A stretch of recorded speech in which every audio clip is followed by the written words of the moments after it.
Hey guys, it's Divyansh, welcome back to another episode of football daily. अब यार इसको luck कह लो या तुक्का कह लो, लेकिन मेरे को ना पता है कल ऐसा लग रहा था जब कल के एपिसोड में हमने लेवेंडोव्स्की और बार्सिलोना की स्टोरी को यहाँ पर डिस्कस किया था कि यार मैं ऑलरेडी 2-3 दिन लेट हूँ, लेकिन इवेंचुअली अनफॉर्चुनेटली कल स्टोरी डालते ही कहीं ना कहीं इसमें बहुत बड़ा ब्रेक थ्रू मिला है इस स्टोरी में, जहाँ पर फेब्रिजियो ने भी ट्वीट करा और बाकी मेन स्ट्रीम मीडिया में भी इस पर काफ़ी सारी डिटेल्स हमको दी हैं, जिसको हम डेफिनेटली आज के इस एपिसोड में लेयर बाय लेयर डिस्कस करेंगे।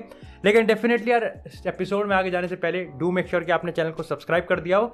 और भाई कल का दिन एक बड़ा हिस्टोरिक डे था फॉर इंडियन फुटबॉल, जो कि for the first time ever यहाँ पर मुंबई सिटी एफसी या फिर किसी भी इंडियन टीम ने एएफसी चैंपियंस लीग में मैच जीता है। हमने यहाँ पे इराक की टीम को हरा दिया है फॉर द 2-1 स्कोर लाइन। अब देखो सीधी सी बात है, मैच हम फॉर्चुनेट थे, काफ़ी मोमेंट्स में हम यहाँ पर फॉर्चुनेट थे, लेकिन हमने क्लिनिकलनेस दिखाई है। 2 शॉट्स ऑन टारगेट और दोनों के दोनों गोल। अगेन यार राहुल बेके, मतलब बंदा ना पहले फर्स्ट हाफ में खुद के गोल की तरफ हेडर मारा था, लेकिन सेकंड हाफ में जाते जाते हमने यहाँ पर हेडर मारा। एब्सोल्युटली अमेजिंग, और ये चीज़ बहुत ज़्यादा बड़ी है। इसी के साथ यहाँ पर एक पॉलिटिकल अपडेट है यहाँ पर इंडियन फुटबॉल से कि भाई अब यहाँ पर एआईएफएफ ने इस चीज़ को कंफर्म कर दिया है कि सुप्रीम कोर्ट से अब उनको बहुत जल्दी आंसर आने की उम्मीद है। और यहाँ पर उन्होंने इस चीज़ को भी कंफर्म कर दिया कि प्रफुल्ल पटेल और उनका जो साथी हैं, जो उनके प्रफुल्ल पटेल के लपाटे हैं, उनका यहाँ पर कोई भी मूड नहीं है एआईएफएफ में अपना टेन्योर को एक्सटेंड करने का। सो डेफिनेटली यहाँ पर आई थिंक हम मान सकते हैं कि एआईएफएफ में अब नए इलेक्शंस होंगे। होप करते हैं भाई कि जो नए आएंगे ना भाई, उनके पास एक अच्छा विजन हो। एंड ठीक है भाई, प्रफुल्ल पटेल अपने नहीं है, ठीक है, लेकिन जितना भी उन्होंने किया है थैंक यू सो मच। और भाई अब हमको नए चेहरे की ज़रूरत है और इंडियन फुटबॉल को एक नए पुश की। लेकिन इसी के साथ यार अब बात करते हैं यहाँ पर लेवेंडोव्स्की से। तो देखो कल के एपिसोड में अपन ने ना लेवेंडोव्स्की के रिगार्डिंग काफ़ी सारी डिटेल्स पे बात किया था, लेकिन कल की अगर मेन स्ट्रीम मीडिया और रोमानो की अगर रिपोर्ट की बात करें तो उसके बाद ना अब हमको और यहाँ पर डीप डिटेल्स मिल चुकी है जिस पर हम डिस्कस करते हैं। सबसे पहले तो ये चीज़ है कि रोमानो ने इस चीज़ को कंफर्म कर दिया है कि अभी लेवेंडोव्स्की और बार्सिलोना में कुछ चीज़ कंफर्म नहीं है, कुछ चीज़ एग्रीड नहीं है। ये थोड़ा कॉन्ट्रडिक्टिंग है कि जो कि बाकी का मेन स्ट्रीम मीडिया कह रहा है कि वर्बल एग्रीमेंट यहाँ पर हो चुका है, यहाँ पर वर्बली सब एग्रीड है।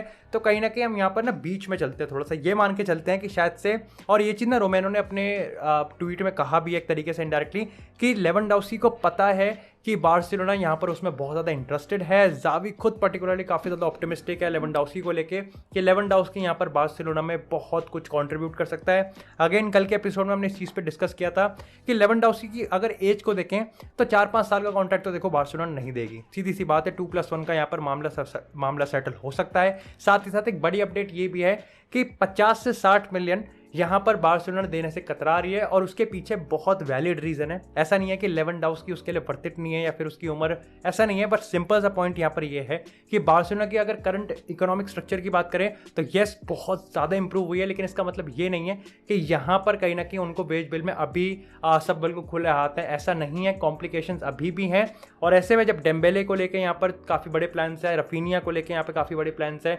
और यहाँ पर डिफेंस को लेकर काफ़ी बड़े प्लान्स है, तो डेफिनेटली यहाँ पर लेवेंडोव्स्की के मामले में इतना हाथ उनका खुला हुआ नहीं है। और ऐसे पे देखो वेजेस भी हैं, बाकी सारी चीज़ें भी हैं, तो 25 से 30 मिलियन का यहाँ पर बात चल रही है कि ठीक है इतना दे सकते हैं, इतना देने में मज़ा आ जाएगा, खुशी खुशी लेवेंडोव्स्की को दुल्हन बना के लेके आएंगे बार्सिलोना में। लेकिन इसके ज़्यादा कहीं ना कहीं बार्सिलोना देने में कतरा रही है। दूसरी चीज़ की अभी यार 5-6 घंटे पहले ही रोमेनो ने इस चीज़ को भी ट्वीट करा था कि देखो कल के एपिसोड में हमने डिस्कस किया था कि बार्सिलोना जितना मर्जी चाहे इंटरेस्टेड हो लेवेंडोव्स्की में, लेकिन वो पहला मूव नहीं कर सकती क्योंकि वो बायर्न के साथ अपने रिलेशंस को ख़राब नहीं करना चाहेगी।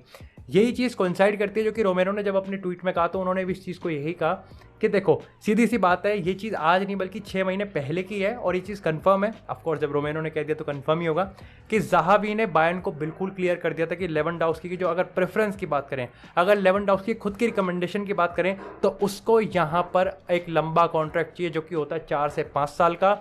ये मिल गया, पैसे मिल गए, अच्छा एक प्रोजेक्ट मिल गया, तो वो बायर्न में रहने के लिए खुश है। नहीं मिला तो बायर्न को छोड़ने के लिए वो दूसरी बार भी नहीं सोचेगा। इसका प्राइम एग्जांपल आप ले सकते हो साला और लिवरपूल वाला। अब डेफिनेटली देखो यार, ये मैं कह सकता हूँ कि साला तो फिर भी लिवरपूल में रहने के लिए बिल्कुल मतलब हर मुमकिन कोशिश कर रहा है। अब मैं ऐसा नहीं कह रहा कि लेवेंडोव्स्की की लॉयल्टी पर मैं कुछ क्वेश्चन कर रहा हूँ, बट अगेन यार मतलब ये सवाल आज नहीं बल्कि काफ़ी टाइम से उठते हुए आ रहे हैं कि लेवेंडोव्स्की ने बुंदेसलीगा में हर एक चीज़ तो जीत ही ली है, हर एक चीज़ तो उसने बायर्न के साथ अचीव कर लिया है। तो डेफिनेटली ये एक बड़ा लास्ट कॉन्ट्रैक्ट होगा उसके प्लेइंग करियर का, और उसको यहाँ पर दूसरी टीम में स्विच कर जाना चाहिए। वैसे अगर एक ट्रिविया अगर हम देखें तो बार्सिलोना ने डॉर्टमुंड के सारे ही, चाहे एक्स प्लेयर्स की बात करें, खरीद लिए हैं, चाहे ओबामेयांग की बात करें, चाहे डेम्बेले की बात करें, और अब लेवेंडोव्स्की की बात करें। मतलब खरीदा नहीं है लेकिन लेवेंडोव्स्की आ सकता है। इसी के साथ यहाँ पर अगर रफीनिया वाली बात करें ना, तो काफ़ी लोग ने ये चीज़ कह रहे हैं कि शायद से लेवा की अगर हम बात करें या फिर डेम्बेले के रिन्यू की बात करें तो उसका बहुत ही ज़्यादा डायरेक्टली इफेक्ट पड़ेगा रफीनिया पे।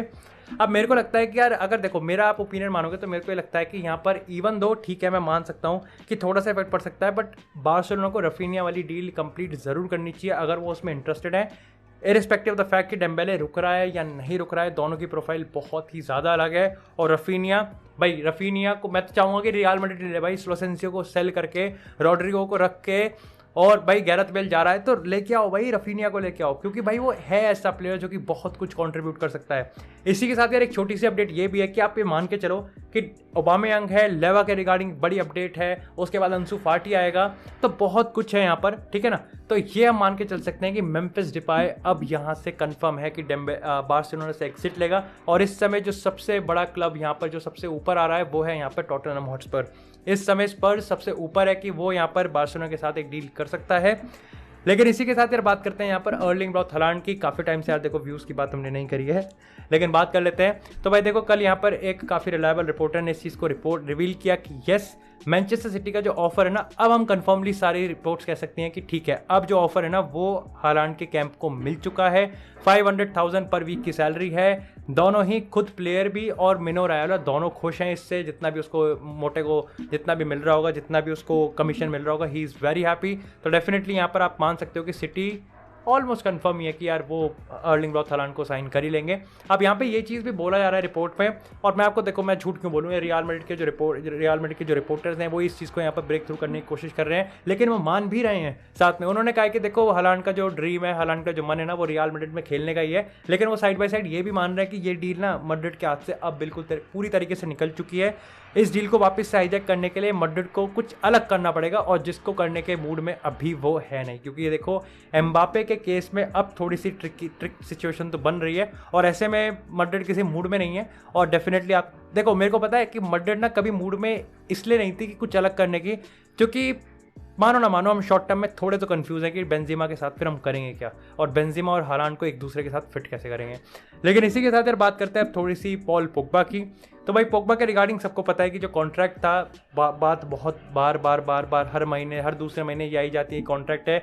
लेकिन सही बात है कि सही बात तो ये है कि पोग्बा के सामने जो टेबल पे कॉन्ट्रैक्ट है वो लास्ट जुलाई का है। उसके बाद से यूनाइटेड ने कोई कॉन्ट्रैक्ट रिन्यूअल का ऑफर उसके सामने टेबल पे नहीं रखा है।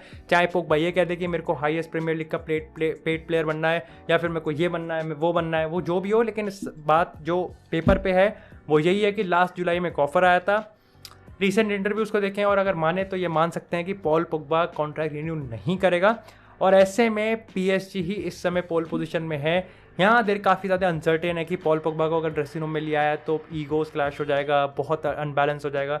लेकिन आफ्टर ऑल अब यही माना जा रहा है कि पीएसजी पॉल पोग्बा की साइनिंग करेगी। लियोनार्डो ने इसको एक प्रायोरिटाइज साइनिंग मान के चल रखा है। लेकिन इसी के साथ यार अब बात करते हैं यहाँ पर एक बेहतरीन अपडेट की। और भाई कल एल चिरिंगटो, देखो बकचोद तो है, देखो ये टीवी शो बहुत ज़्यादा बकचोद है स्पेनिश रिपोर्टर का, लेकिन देखो उन्होंने यहाँ पर इस चीज़ को ब्रेक थ्रू करने की कोशिश की है कि 2022 के वर्ल्ड कप के बाद यहाँ पर पीएसजी को सेल कर देगा कतर स्पोर्ट्स इन्वेस्टमेंट QSI, जो कि कतर स्टेट ओन का एक आप कह सकते हो एक सबसेट ही है। वो यहाँ पर पीएसजी को सेल कर देगा आफ्टर 2022 वर्ल्ड कप। ये आउट ऑफ नोवेयर, मतलब एक ना एक एपिसोड में आउट ऑफ नोवेयर वाली अपडेट तो आए थे, मतलब एक ना एक एपिसोड में रैंडी ऑर्टन की एंट्री तो होती ही होती है। अब इसके पीछे रीजंस काफ़ी ज़्यादा बताए जा रहे हैं। सबसे पहले तो चिरिंगटो ने यह कहा कि ये जो काफ़ी साल से जो लगभग आई थिंक 1.4 बिलियन यूरोज उन्होंने इन्वेस्ट किया इस क्लब में, इस अगर हम प्लेयर्स रिक्रूटमेंट की बात करें, बाकी सारे अगर इन्वेस्टमेंट की बात करें तो लगभग 1.4 बिलियन यूरोज का इन्वेस्टमेंट है, लेकिन फिर भी वो यहाँ पर चैंपियंस लीग नहीं जीत पाए हैं। ये कहीं ना कहीं फ्रस्ट्रेशन है। और साथ ही साथ ये बताया जा रहा है दूसरा रीज़न जो कि अभी हाल ही में है, और वो ये है कि पीएसजी किलियन एम्बापे को कन्विंस करने में क्योंकि थक गई है, और अब जब स्टेट यानी कि जो कतर है उसका जो इन्फ्लुएंस है ना, अगर वो भी यहाँ पर प्रेशर नहीं बना पा रहा, वो भी अगर कन्विंस नहीं कर पा रहा, तो फिर तो क्या ही फायदा है। और डेफिनेटली एम्बापे वाला जो आप कह सकते हैं एम्बापे वाला जो इंसिडेंट था ना, वो फाइनल था, उसने घंटी बजा दी है, और इसलिए अब पीएसजी यहाँ पर इसको पीएसजी सेल होने वाली है। हाउएवर पीएसजी ने अपने ऑफिशियल कमेंट में इस चीज़ को बकचोदी बताई है। उन्होंने कहा कि ये भड़वे हैं चिरिंगिटो वाले, ये दिमाग ख़राब हो गया इनका, ऐसा कोई बकवास है, ये सब बकवास है, ये बकचोदी फैला रहे हैं, ऐसा कुछ भी नहीं है। और काफ़ी लोग ने इस चीज़ को एलिज कर रहे हैं कि एक्चुअली में जो एल चिरिंगिटो है ये एक तरीके से किलियन एम्बापे, क्योंकि अब देखो as a Real Madrid fan तुम लेवल देख रहे हो, सब्सक्राइब कर देना, मैं अनबायस्ड होकर दे रहा हूँ मैं। जोक सपाट, देखो सीधी सी बात है, यहाँ पर आप मान के चलो कि काफ़ी लोगों को अब ये लग रहा है कि ये जो एल चिरिंगिटो जो स्पेनिश रिपोर्ट्स करना चाह रही है ना, ये एक तरीके से साइकोलॉजिकल प्रेशर या फिर आप कह सकते हो कि एक साइबर वॉरफेयर है अगेंस्ट पीएसजी, क्योंकि अब उनको ये कहीं ना कहीं लग रहा है कि पीएसजी एम्बापे को कन्विंस कर सकती है और इसलिए कहीं ना कहीं वो एक ना दूसरे तरीके से पीएसजी की गांड में उंगल करने वाले हैं और ये हरकतें कर रही हैं। हाउएवर देखो अब मेरे को लगता है कि जैसे जैसे समर ट्रांसफर विंडो में हम काफ़ी करीब जाते जा रहे हैं ना, ये चीज़ और भी ज़्यादा डीप होती जाएगी। और ऑफकोर्स तुम्हें बता तो चुका हूँ मैं, रियल मैड्रिड और पीएसजी के बीच का जो रिलेशन है वो बिल्कुल नॉन एग्जिस्टेंट है। मेरा यार इसके रिगार्डिंग ओपिनियन यही है कि देखो हो भी सकता है और नहीं भी हो सकता है, क्योंकि मेरे को लगता है कि शायद से देखो पीएसजी ने इतने खुल के आके इसको बकचोदी जो कही है ना, उसके पीछे एक बड़ा रीज़न ये है कि पीएसजी बिल्कुल भी नहीं चाहेगी या फिर कतर बिल्कुल भी नहीं चाहेगा कि कतर वर्ल्ड कप से पहले कोई भी बकचोदी हो जाए कतर के नाम में। कोई भी ऐसी बकचोदी नहीं होनी चाहिए जिसमें कतर का नाम सामने आ रहा है। देखो ऑलरेडी वर्ल्ड कप को लेके बहुत ज़्यादा कॉन्ट्रोवर्सीज है ह्यूमन राइट वायलेशंस को लेके, तो ऐसे में कतर तो बिल्कुल मतलब सीधी सी बात है वो बिल्कुल चौकन्ना है, बिल्कुल उसे कोई बकचोदी नहीं चाहिए। वो he is very attentive to every single situation, तो यहाँ पर कोई बकचोदी नहीं है। अभी के मामले में मेरे को लगता है कि एल चिरिंगिटो भड़वाबंदी कर रहा है, बकचोदी कर रहा है, तो हम इस पर ज़्यादा सीरियस नहीं होंगे। That's it for this episode guys, I hope आपको एपिसोड पसंद आया हो। एपिसोड पसंद है एपिसोड को लाइक करें, चैनल को सब्सक्राइब करें, आपको इसी तरह फुटबॉल से रिलेटेड एक्सक्लूसिव कंटेंट चैनल पर मिलता रहेगा। तब तक के लिए stay tuned, stay safe and I will see you in the next episode.